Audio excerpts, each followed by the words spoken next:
Today we're looking at an industry where the number of jobs is actually expanding. And for a change, women are getting involved. And did you know that before Walt Disney selected Anaheim as the site for Disneyland, 3 other Southern California cities were under consideration? Would you want Disneyland in your town? Also, have you noticed that most nail salons are owned and operated by Vietnamese immigrant families? Most of these people had no experience in nail salons, but a Hollywood star got the Vietnamese immigrants started in this $90 million industry. Okay, let's talk about jobs. It's the #1 issue in the country. Here in California, the state is phasing out a program that provides ready-to-go job skills for high school students in growth industries like healthcare and auto repair, which, by the way, is an industry where women are finally getting involved. Remember, there was a time when people who fixed cars were called grease monkeys or mechanics. Well, not anymore. The job of repairing cars now involves computers, electronics, and high-tech skills. They call them auto technicians now.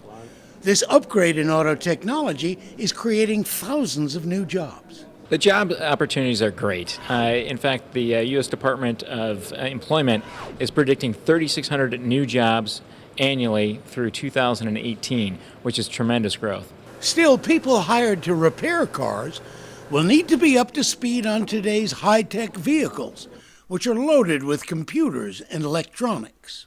Would you believe there are more computers in today's cars than there were in the first lunar landing module? You know, the one that went to the moon. Indeed, take a look at this 1955 Chevy engine. Back then, people used to fix cars like this themselves. Not anymore. The average car today has about 16 computers and complicated electronics. There's now a shortage of people who can repair today's cars. This dealership in Orange County claims it will take 4 to 6 months just to find one qualified auto technician.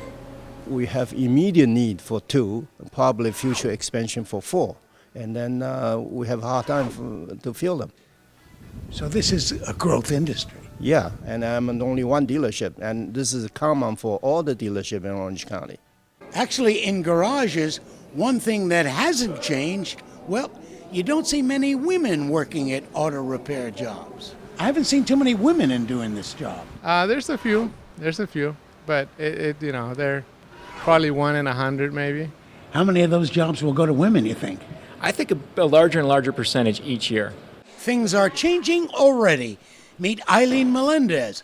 She was the 2-time national champion in the Hot Rodders of Tomorrow Engine Builders competition. That's right, Eileen was judged to be the best junior engine builder in America twice.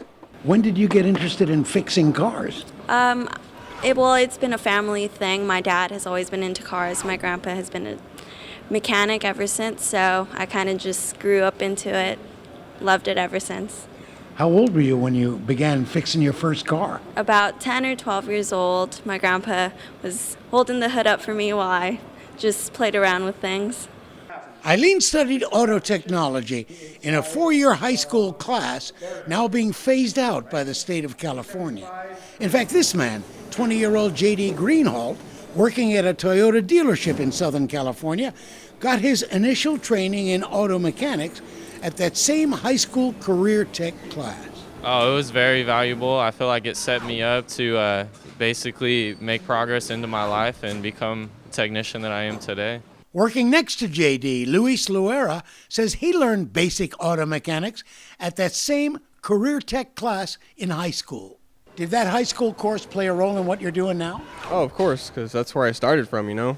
Now these same career tech classes that are preparing students for jobs in growth industries like auto repair will be eliminated because they are so-called categorical earmark programs that Governor Brown is cutting.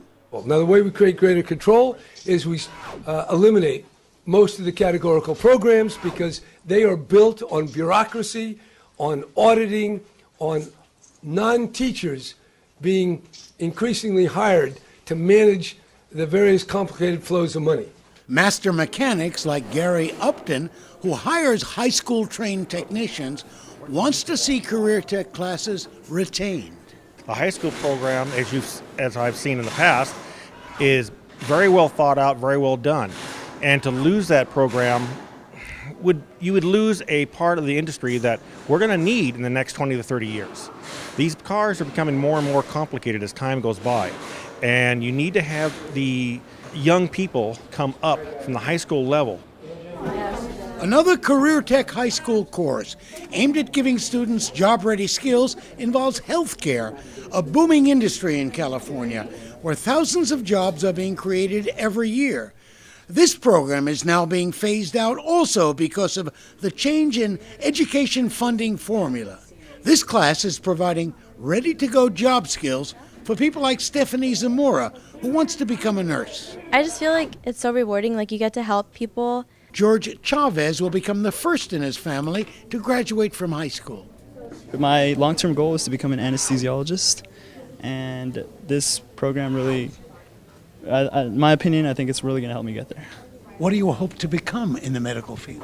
A neonatal nurse practitioner. It's a specialist that works with newborn babies that are like sick or have abnormal problems, and I work to help and bring them back to health. Why do you want to do that? I love babies, and I was a sick baby myself. Actually, other career tech classes in culinary work, computers, construction, and other fields will also be phased out under the new education funding formula, although school district officials say these classes appeal to students who might otherwise drop out. They can take programs in high school now that will give them the skills and actually be able to graduate and leave high school with skills to go out and work. Meantime, Eileen Melendez is preparing for what she hopes will be an exciting career. Probably be able to work for NASCAR someday, hopefully. What would you do for NASCAR? I would like to actually be able to work with the chassis itself or the engine itself, making it faster, more equipped for the races.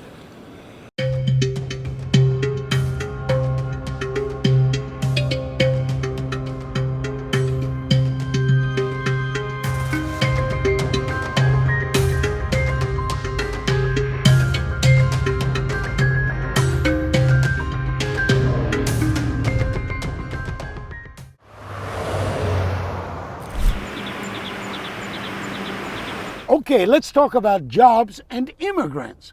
A local woman who you may recognize recently received an award and scholarships created in her name for helping immigrants start an industry that has created thousands of jobs. I first covered this story in the 1970s at a camp for immigrants in the High Sierra, and we've been following it ever since. Most of the Vietnamese immigrant families that now dominate the nail salon industry had no experience in this business before coming to America.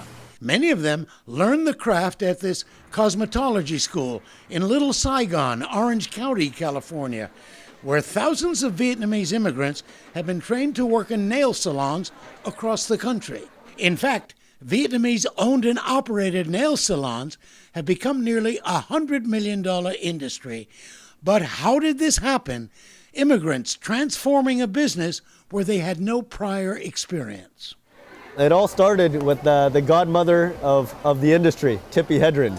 So back in 1975, as more and more people were starting to learn about the story, she sponsored 20 lucky Vietnamese immigrants out of the camp and sponsored them to go through a manicuring course. There she is, the godmother of the Vietnamese nail industry, actress Tippi Hedren in 1975, on board with the Vietnamese boat people out in the South China Sea, where thousands of refugees were adrift after fleeing their war-torn country. In reaching out to help the boat people, Hedren's charity group actually rented a battleship. We would take the people off their boats, bring them up on board, and feed them and give them fresh clothing, and they had showers, but because of international law, we had to put them back in their boats. Once in America, the Vietnamese immigrants were taken to a refugee camp called Hope Village near Sacramento. There, Tippi Hedren encouraged the women to learn a skill, manicuring, so they could earn a living in America. The first graduating class from cosmetology school passed their tests and got their manicuring licenses. What I so admired about these women is that they were not only good businesswomen, they were good with their hands, and they did not want to be a burden to the United States. None of them did, and none of them have been. Tuan Le was a member of that first graduating class of Vietnamese nail technicians in Sacramento. Today, she's still in the nail salon business, working in Santa Monica, and remembering the woman who changed her life, Tippi Hedren. She gave me love, she gave me hope, she gave me strength, and she led me to a future. Tuan Le showed us a letter Tippi wrote to nail salons in California, asking them to hire the Vietnamese immigrants. It worked. They got jobs. They were able to get a job immediately because they were good at it, really good at it. And, yeah, we had a party. Of course, those Vietnamese immigrants had never heard of Tippi Hedren, the Hollywood actress. Tippi at the time was a major star, working with famed film director Alfred Hitchcock in The Birds. She also starred in Marnie with Sean Connery. Before acting, Tippi was a successful fashion model and cover girl. But prior to all this glamour, Tippi grew up in Minnesota, where she was schooled in the Swedish Lutheran tradition of serving others, lessons she never forgot. Tippi is not only a star in Hollywood, an incredible human being. What a wonderful American. What a wonderful ambassador to the world representing America. Truly typifies what America is all about. Welcoming of others into the country after a war. Helping with her heart. Over the years, Tippi and those original manicurists have celebrated their success in helping to create thousands of jobs in this huge growth industry. The children of those original manicurists, second-generation Americans, have now become professionals in medicine, law, teaching, and business.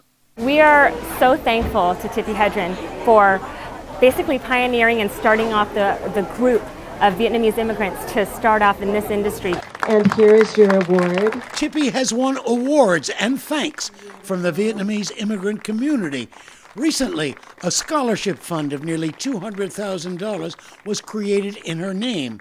At that ceremony, Tippi talked about the experience of rescuing the boat people. Knowing what they had lost, which was everything, and everything down to their country. They had taken everything that they could hold that could bring money to them onto these little boats. And of course, then there are the bad guys and the pirates who would raid these boats and take everything, rape the women, and I mean, nightmare situations. Nowadays, Tippi Hedren has become well known for Shambhala, a sanctuary in California that creates a home for wild animals who have been abused or neglected. But helping those Vietnamese refugees is Tippi's proudest accomplishment. All I wanted to do was give those darling women who I grew so much to love a career, a future, something to look forward to, something to take care of their children. And it was a flying success.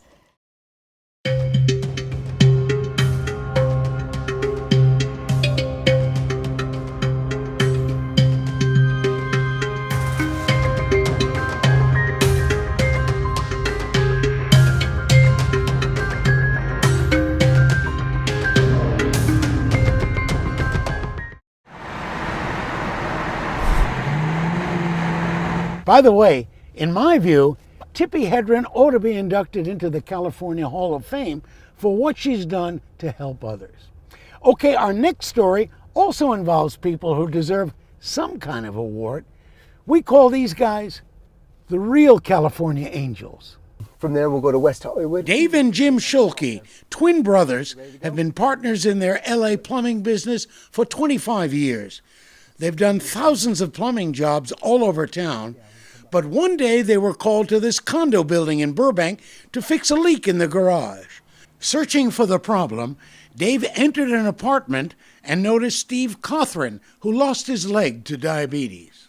His father also bedridden with Parkinson's disease, and wife Dorothy coping.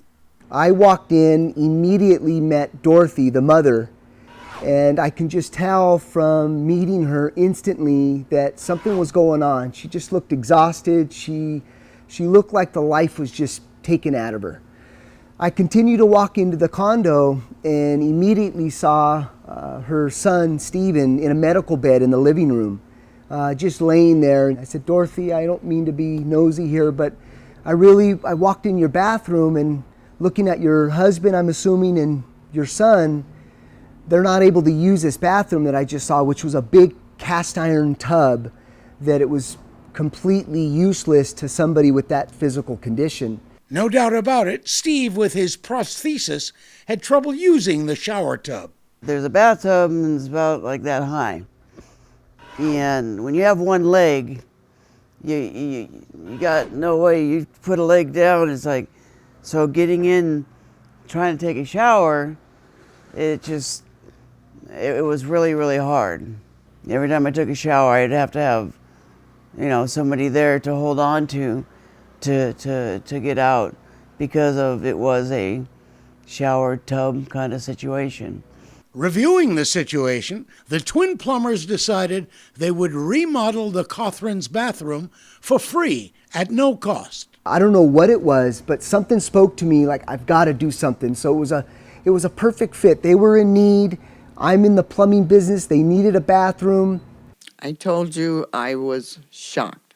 And at first, you get so many phone calls that says, this is not going to cost anything, So when they said, remodel your bathroom, yes, I was surprised. Well, today's the day. After getting permits and paperwork done, the plumbers and their staff spent more than a week completely remodeling the Cothrans' bathroom. They shot this video of the project. An easy-access shower bath was installed. They put in a new tile floor and made lots of other improvements. Steve's struggle with diabetes was made easier. They put in, a safety bar. I can come in here, I grab onto this. I can sit down in my chair, take off my prosthesis, put it out of the shower, take my shower, dry off, stand up, and I'm out. Just like that. Before, I would have to actually have somebody to put my hands around their neck and have them help me out of the shower. The new bathroom that was donated cost $20,000 to $30,000, according to the plumbers. Actually, you've gotten quite a bit of publicity on this. So in a sense, it was pretty good business, wasn't it? It was. It's been a good thing. The community's had a huge response. Sure, the twin plumbers were praised in news coverage, and that will probably increase their business. But thanks to that remodeled bathroom, the Cothran family's daily life is much improved. All I could say is, God must have sent you, because otherwise, how would you have ever found us?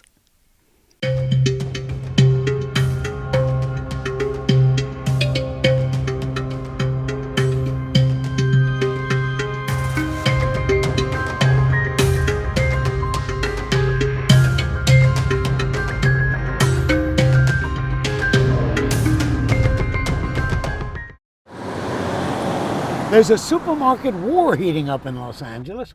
The major markets are adjusting their new stores to fit the needs and wants of their particular neighborhoods. Supermarkets in Southern California are ratcheting up the competition. That old approach of one-size market fits all neighborhoods is gone. Now supermarkets are adapting, adjusting, trying to fit into their neighborhoods. Ralph's Markets has spent over a year building a huge new supermarket in Sherman Oaks. Initially, the local homeowners association objected to the size of the proposed new market. In Sherman Oaks, there's a 30-foot height limitation. along Ventura Boulevard. And this project is going to be much larger than that. Ralph's modified the design and height of the market and made other concessions to satisfy people in the neighborhood. But size does matter. The new Ralph's will be at least as large as the huge Whole Foods and Pavilions markets further down Ventura Boulevard. Meantime, Gelson's markets have been sold to an investment firm which plans to expand the number of stores. A new Gelson's has opened in Long Beach, and one is scheduled to open in La Cañada, Flint Ridge. Which market do you like? Vallarta. Why? I like it for Mexican food and vegetable Latino. So you shop at Vallarta? Yes. Indeed, Vallarta, with over 40 supermarkets, is one of the fastest growing chains in Southern California. Targeting the large and burgeoning Hispanic market, Vallarta provides customers with a place where they can shop and eat at the same location, something found at central markets in many Latin American cities. Still, the new strategy among many supermarkets is to try to get customers to spend more time inside the store and get comfortable here. Several years ago, Whole Foods began putting wine bars in some of its markets. Now there are more than 10 of them. A wine bar in a supermarket? What's your reaction? It's odd, but it's nice. I kind of like that you have the different options to taste a little wine, take the bottle home, and drink it. For people caught in the after-work rush hour, the supermarket wine bar is becoming a popular spot for people who want to unwind before buying food for dinner. I think it's great. It's really nice to relax after work. It's nice to meet a friend, bring a couple of people with you on a Friday night after the week is over. Actually, if you're hungry, you can walk over to the meat section, pick out a steak. They will cook it and serve it to you in the wine bar. That's new. The best part about it is you can come get food from any place in our prepared food kitchens that we have here, and they'll deliver it right to you as you're having a glass of wine or beer, and you can enjoy it for as long as you like. As the supermarket wars heat up, each market is trying to offer customers something unique and exclusive to that store.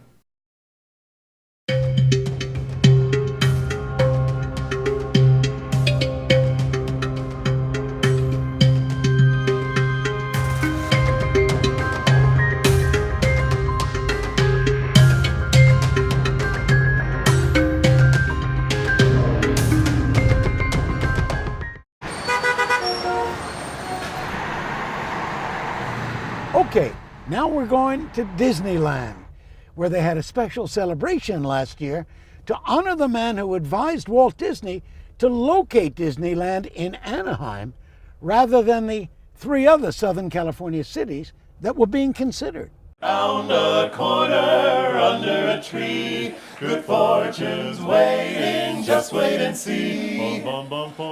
The celebration began with a song, and the crowd loved it. Disneyland was finally honoring Harrison Buzz Price, the man who selected Anaheim as the place to locate the theme park. That's Buzz on the right, Walt Disney on the left. They're pointing to Anaheim on the map. The 160 acres, which is now Disneyland, was all orange groves before 1953. Well, if you think about if he had picked another place, how different Anaheim would be, and how different Orange County would have been. But he was really good at what he did, and he picked the right spot.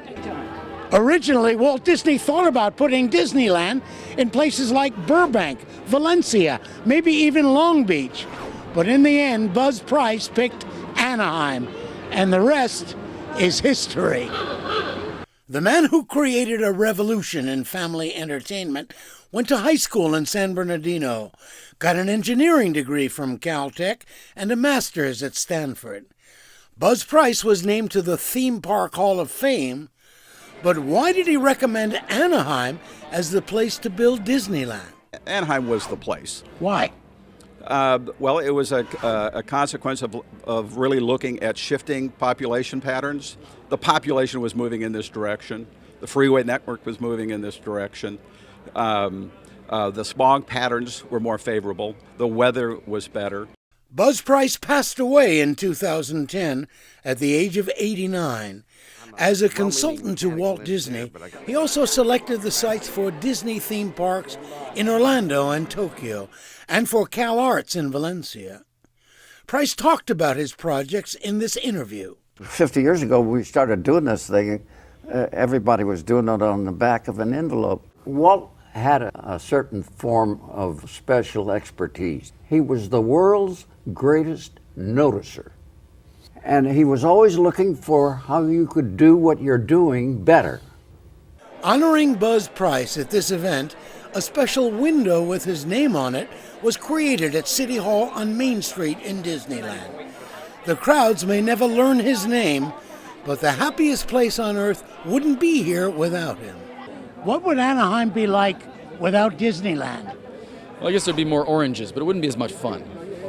Shouldn't there be a plaque, maybe even a small statue somewhere in Anaheim to acknowledge Buzz Price's contribution to that city? What do you think? That's it for this edition of the Drive-By Economist. I'm Doug Kriegel.